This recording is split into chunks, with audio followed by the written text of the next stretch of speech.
Olá, tudo bem? Hoje vamos falar sobre dois temas muito intrigantes, muito preocupantes e muito atuais. É sobre a Covid-19 e a doença ocupacional proveniente dessa pandemia. Eu chamaria de a Covid-19 e a doença ocupacional, duas realidades a serem observadas.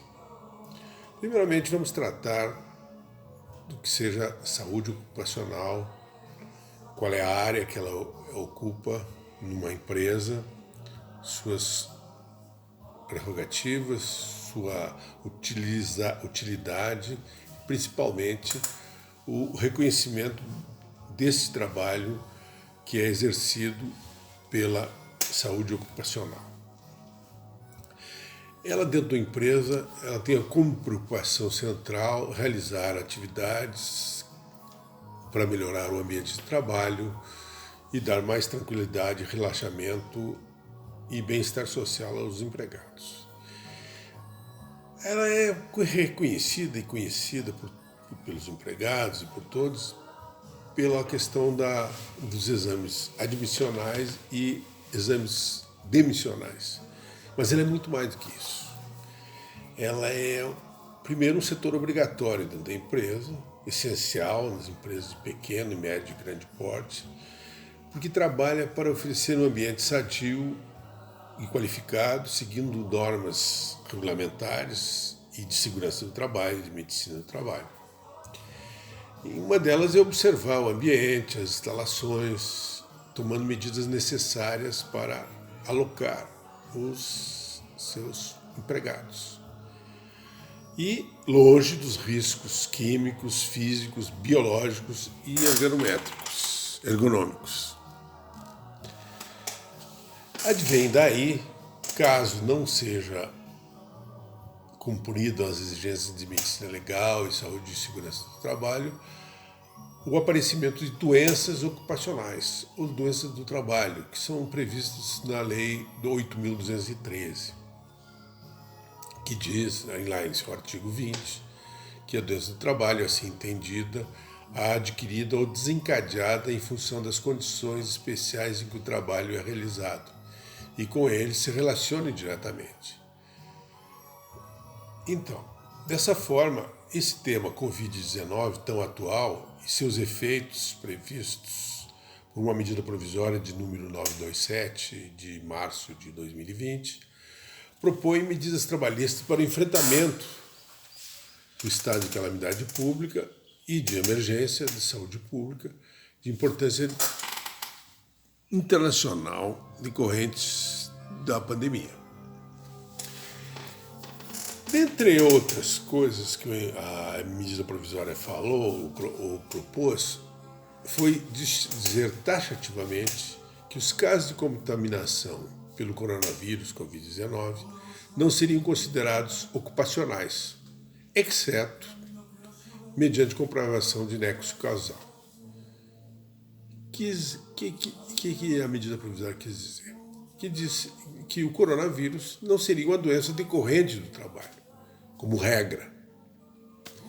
Mas aqueles empregados que trabalhassem em atendimento hospitalar, médicos, enfermeiros, por exemplo, poderiam ver a doença reconhecida como ocupacional, por se enquadrarem nessa exceção prevista, ou seja, do nexo causal. Então, nosso interesse, neste caso, nessa conversa, é relacionado aos casos de infecção grave que poderão ocorrer no ambiente de trabalho ou fora dele, que colocam os trabalhadores por um longo período de afastamento ou mesmo vir a óbito. Né? Assim, entendo eu que medidas preventivas devem ser tomadas, são necessárias em todas as atividades, seja de maior ou menor risco. E essa responsabilidade, no meu entendimento, deve ser compartilhada entre empregados, Estado e empregador. O que eu quero dizer? Que todo e qualquer cidadão deve estar atento aos avisos e às recomendações de saúde pública que são espalhadas, são anunciadas em todos os meios de divulgação existentes, inclusive na empresa, para preservar o seu estado de saúde. O Estado, aqui entendido federal, estadual, municipal, deve também exarar medidas e decretos, estabelecer regras de conduta, de isolamento, tendentes a mitigar esses efeitos da pandemia. E por outro, o empregador. Aí vamos falar do empregador, lato sensu, deve guardar respeito, seguindo recomendações estritas que estão a todo momento sendo divulgadas ou pela OMS, ou pela Secretaria, ou pelo próprio Ministério da Saúde, para, por exemplo, excluir pessoas do grupo de risco, do trabalho diário, no local de trabalho, organizar rodízios de pessoas para que não haja aglomeração, entregar EPIs, que são os equipamentos de proteção individual, enfim, ter todo o cuidado, né, no trabalho, no local de trabalho e em relação aos seus empregados. Né? O que motiva essa discussão nesse cenário é a possibilidade da responsabilização do empregador, que tem o dever e cuidado dos seus subordinados, e além disso, porque ele assume o risco do empreendimento.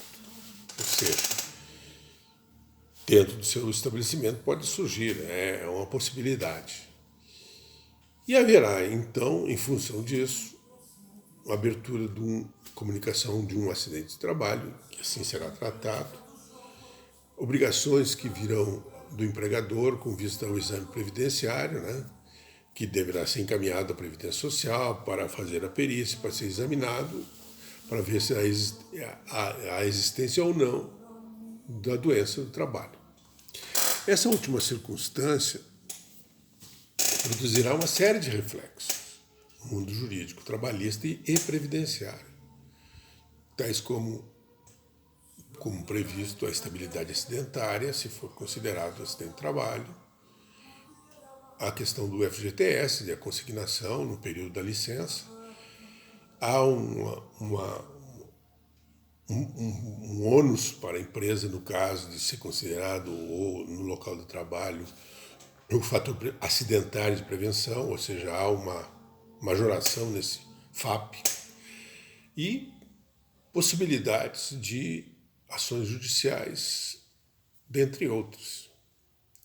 Não vou me estender muito nisso aí, porque um assunto mais restrito é com relação à medida provisória 927, que direcionou claramente esse assunto, dizendo que os casos de contaminação pelo coronavírus não serão considerados ocupacionais, exceto mediante comprovação do nexo causal. Ou seja, não se configurou o que era desejado. Por quê? Porque o Supremo Tribunal Federal, através de ações de inconstitucionalidade, através do pleito de várias entidades sindicais, decidiu pela suspensão desse determinado dispositivo, desse artigo 29, permitindo, por consequência, que estejamos todos agora a discutir esse assunto e a interpretá-lo, porque uma eventual contaminação do empregado pelo coronavírus poderia ser e pode ser considerado uma doença ocupacional. Explico melhor. O fato de ter liminarmente suspenso o artigo, que previa que os casos de coronavírus não seriam considerados, não se pode presumir agora que serão levados em consideração em sentido amplo, ou seja, um liberal geral. Não é isso. Como nos ensina a doutrina, a doença ocupacional é considerada um gênero da qual são espécies a doença profissional e a doença do trabalho, prevista na legislação previdenciária, cujo enquadramento decorre da existência de nexo causal presumido ou não. E quando falamos, por exemplo, em profissionais da área médica, funcionários de um hospital que estão atuando em contato direto com pacientes infectados, temos o nexo causal presumido. Ao contrário de um profissional de arquitetura atuando em home office, por exemplo. Então, o que o STF, num julgamento primário ainda, suspendeu os efeitos do artigo 29, devolveu a discussão a um cenário de dúvidas e se estabelece um compasso de espera que terá seu desfecho, seu desiderato na pós-pandemia, imagino eu, porque, por enquanto, estamos todos ainda sem uma definição do que seria ou não doença ocupacional no caso da Covid-19. E o caminho da discussão, então, deve seguir agora para a área previdenciária. Eis que se trata de possível doença ocupacional acidentária prevista nos artigos 19 a 21 da 8.213. É bom que estejamos todos com uma série de decretos, leis, medidas provisórias à mão para podermos entender esse intrincado jogo. Porque se trata de interpretação, se trata de entendimento, e a contaminação e a possível situação de incapacidade para o trabalho deverá ser analisada pelo INSS, né? E vai classificar em um dos capítulos disciplinados na CID, como as demais situações que possibilitam o pagamento de benefício, ocupacional ou não. E nunca é demais presumir que a contaminação poderá ocorrer em casa, em deslocamento, residência e trabalho, em estabelecimentos relacionados ou não às atividades essenciais e também no trabalho. Por que não? E além do que, essa discussão vai muito além do hospital e das pessoas que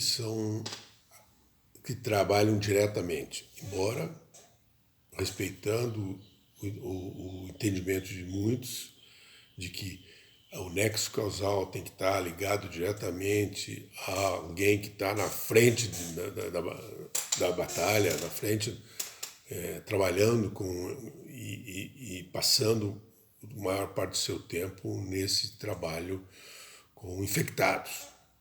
Mas temos que também avaliar a possibilidade de que trabalhadores que estão expostos, por exemplo, são trabalhadores na farmácia, entregadores, os tais deliveries, os transportes de carga de passageiros, os frentistas de postos de gasolina, serviço de alimentos e abastecimento de alimentos, pessoal da limpeza, não só dos hospitais, mas limpeza em geral, enfim, policiais, bombeiros, cuidadores de idosos, uma série enorme de pessoas que são afetadas, direta ou indiretamente por isso, e que são acometidos da Covid-19.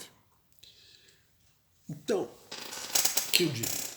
Nesses tempos pandêmicos, a boa política da saúde ocupacional diz que cabe ao empregador, em futuros processos administrativos e judiciais, demonstrar que adotou todos os cuidados com vistas à preservação da saúde de seus trabalhadores, usaram todos os argumentos fáticos possíveis com relação ao risco, ocupacionais e de orientação profissional, pelo uso de medidas relacionadas à saúde e à segurança, e principalmente ter entregue equipamentos de EPI para proteção individual.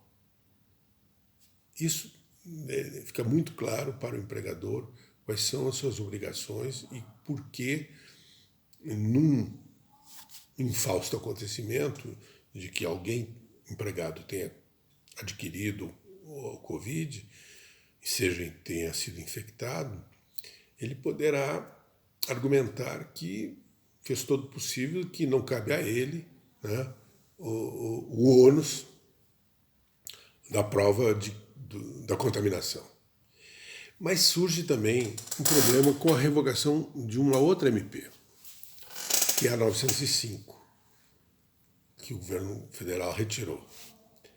E tinha, entre outras mazelas, digo eu, extinta a possibilidade de conhecer o tempo de trabalho, ou seja, o percurso de ida e volta do empregado, que se chama acidente de percurso, né? Ele vai para o trabalho e volta do trabalho. E havia essa disposição de que não haveria mais essa possibilidade de contar com o tempo de trabalho. Com a revogação, isso volta tudo ao contrário. Esse fato volta-se a ser usado, inclusive, para a questão do nexo causal, vis-à-vis com as atividades laborais, para ser considerado acidente de trabalho, porque no percurso pode ter adquirido. E aí temos várias perguntas sem respostas, né? As obrigações patronais indicam a emissão da CAT, né, Comunicação do Trabalho, tem que arcar, quando exigível, as consequências, os primeiros 15 dias, tem a questão da estabilidade no emprego, se for considerado uma doença acidentária. Enfim, a lei previdenciária é muito clara em estabelecer quais são as regras do jogo. Nesse caso do acidente de trabalho, ser considerado o Covid como doença ocupacional ou acidentária. O que temos? Qual é o saldo dessa história toda? Qual é o entendimento que devemos ter nós, operadores do direito ou não, pessoas que estão à frente da discussão desse tema? É de que deve permanecer a razão e o bom senso nesse exame, no exame dessa questão. Ou seja, o que, na minha interpretação e na interpretação livre do Supremo, ao dizer que ficaria muito difícil o ônus da prova por parte do empregado, se não impossível, imagino que esse ônus da prova vai recair sobre o empregador. Isso não há a menor dúvida. Mas, além do que, sempre tem uma vírgula, necessariamente a demonstração do nexo causal deve estar presente de forma objetiva. Não há como escapar disso. Quer dizer, não se vai levar todos os casos de Covid a esse tratamento previdenciário. Há que se considerar uma série de fatores, nos quais reportei e falei muito brevemente, mas sempre haverá, e a própria medida provisória, embora suspensa, aquele dispositivo do artigo 29, diz, tem uma vírgula, quer dizer, aqueles que de forma objetiva têm um nexo causal, ou seja, ia para o trabalho, ou a empresa não fez